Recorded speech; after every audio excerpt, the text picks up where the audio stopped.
Academy join करायची होती, म्हणून मला तो मला बोलला की मला भेट, तुला मी पैसे देतो म्हणून. आणि मला तो बोईसरला घेऊन गेला. बोईसरला घेऊन गेल्यावर त्यांनी माझ्यासोबत शारीरिक संबंध केले आणि मी त्याला बोलले मला घरी नेऊन सोड. मग त्यांनी मला अर्ध्या रस्त्यात सोडलं आणि त्यांनी मला एक कॅडबरी घेऊन दिली, एक बिस्लरी घेऊन दिली, एक थम्सअप घेऊन दिलं. एका इकोत मला त्यांनी बसवून दिलं. इकोत बसल्यानंतर मी ते थोडं सर्व खाल्ले, थंडा पेले, पाणी पेले, अजून कॅडबरीसुद्धा खाल्ली. त्याच्यानंतर मला माझे डोळे एकदम मिटले. मग मी झोपले आणि झोपल्यानंतर जेव्हा मला शुद्ध आली तेव्हा मी जिथे बायांची विक्री करतात त्या ठिकाणावर होते. वेश्या व्यवसायाचा धंदा करतात तिथं मी होते.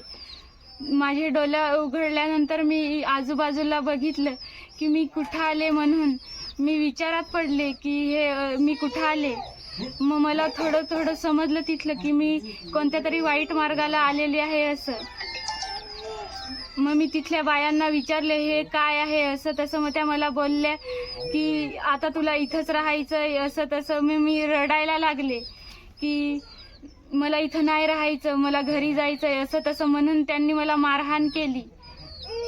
त्याच्यानंतर मी तिथं 2 महिने राहिली आणि तिथून माझी विक्री केली एका माणसाने आणि तो मला त्याच्या घरी घेऊन गेला आणि त्याने माझ्यासोबत बळजबरीने लग्न केलं. मी त्यांच्या घरून पळण्याचा प्रयत्न केला, पण मला नाशिक येथे त्याने पकडला आणि तो मला परत घेऊन गेला. घरी घेऊन गेल्यानंतर त्याने मला मारहाण केली. तरी पण मी प्रयत्न केलाच होता की मला घरी जायचंच, मला इथं नाही राहायचं. मी खूप प्रयत्न केला आणि एक दिवशी मी रडायचे की मला घरी जायचंय. मला बोलायचे तू असं का करते, असं पळून का जाते. मग मी बोलायचे मला घरी जायचंय, मला जायचंच आहे. मग ते मला बोलले की जा, पण तुला पोरं झाल्यानंतर जा तू, असं मला बोलले ते. त्याच्यानंतर एक दिवशी घरी कोणच नव्हतं. मग मी तिथून पळून आले. पळून आल्यानंतर मला अर्ध्या रस्त्यात एक टेम्पो भेटली. मी टेम्पोला बसले आणि अकोल्यात पोहोचले. मग तिथून पण मी थोडं चालून अकोल्याच्या बसस्टँडवर गेले. अकोल्याच्या बसस्टँडवर गेल्यानंतर मला सिन्नर बस भेटली. सिन्नर बसमध्ये मी बसल्यानंतर सिन्नरला जाऊन उतरल्यावर मला जव्हार डहाणू बस भेटली. मी जव्हारला उतरले. जव्हारवरून मला पालघर बस भेटली. मग मी माझ्या घरी आले. माझी ताई 6 महिन्यापूर्वी हरवेल होती. आम्ही वेड्यागत माझी आई ना आम्ही पोलीस स्टेशनला जाऊ तर बेलकर साहेब काय दाद नाही देत का तुमचे पोरीविषयी काही पुरावा नाही. शैलेशची बायको आमच्या घरी आलेली ना विचार का तुमची पोरी कुठं गेली ना. आमचे बाबा कामाला बटीत, तिकून आम्ही पैसे आणले. आम्ही शोधत आमच्या ताईला, तरी पोलिसा काय आमच्यावर दाद नाही देत का तुमचे पोरीविषयी काहीच इथं ही नाही सबूत. कुठं गेली असेल ना कुठं काय ना, आता ती आले तरी ती काही दाद देत नाही. न्याय मिळायलाच पाहिजे. माझ्यासोबत एवढी वाईट घटना घडली, ही आज माझ्यासोबत घडले, आज उद्या उठून दुसऱ्या पोरीसोबत घडेल. मग तुम्ही का बघतच बसाल? मला न्याय मिळायलाच पाहिजे.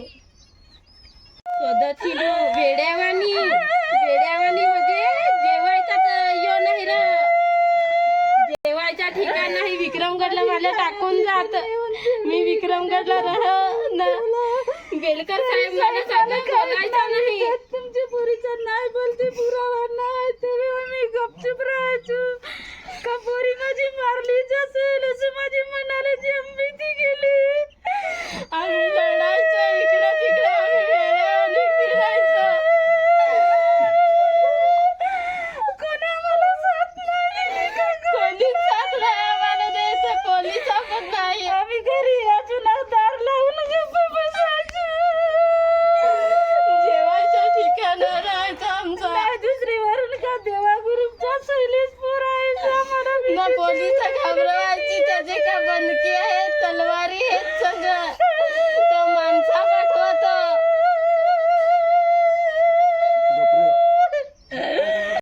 ताई बरोबर असा प्रकार घडला आहे तर बेलकर साहेबांवर पहिली कारवाई झाली पाहिजे ना दुसरी कारवाई शैलेशला डायरेक्ट आतमध्ये टाकला पाहिजे. ओढा सगळा झाला असून तरी बेलकर साहेब शैलेशला अंगाखाल घाल. शैलेशला अधोगार सांगा त्या बनकी हा त्याच्या घरी जाऊन मी ये असा तसा ना. आता ओढा या प्रकरण या झाला तरी बेलकर साहेब त्यावर काही कारवाई करत नाही. आमच्या गरिबांना आज आदिवासी पोरी तिकडं त्याही नेली ना मारून बिरून टाकतात. आम्हाला त्यांचा काहीच नाही पता चालता. माझी ताई आज आली तरी बेलकर साहेब त्यावर काही कारवाई करत नाही.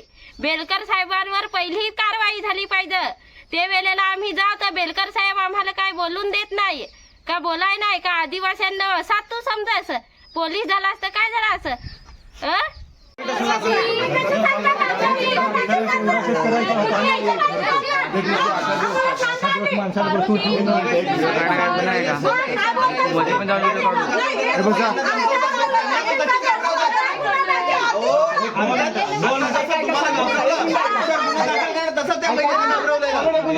ऐका आता काय होतंय आपण तो आपल्या समोरच आहे ना. शांत बसा, काही बोलू नका, तिकडे शांत बसा. काय होतं बघू.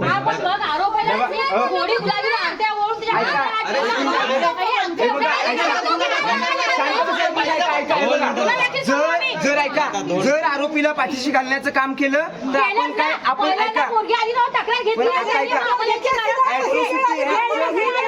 पोलिसांना सुद्धा सहानुभूती करून शांत बसा.